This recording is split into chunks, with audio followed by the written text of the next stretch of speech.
The destruction of the Great Library of Alexandria was a slow and gradual process that took place over the course of several centuries. Contrary to popular belief, it was not burned to the ground in a single catastrophic event. The ancient library, which was located in the Egyptian city of Alexandria, was founded in the 3rd century BC by Ptolemy I, one of Alexander the Great's generals. It was designed to be a repository of all the world's knowledge, and at its peak, it housed thousands of scrolls and books. However, the library's decline began in the 1st century AD when it was largely ignored by the Roman emperors. As a result, the collections started to deteriorate and many of the books were lost. In the 4th century, the library was sacked by the Christian bishop who removed many of the pagan texts from its shelves. This purge was part of a larger effort to eradicate non-Christian literature and artifacts throughout the empire.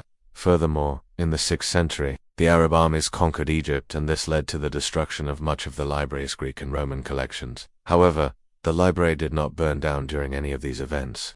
Instead, its holdings were gradually lost due to neglect, fires, earthquakes, and the aforementioned political purges. It wasn't until the early Muslim period that the library was completely destroyed. According to legend, the last librarian was killed in a riot and the library's collection was burned to the ground. However, this account is disputed by historians who argue that it is too sensational to be true. In reality, the destruction of the library was a slow and gradual process that took place over the course of several centuries.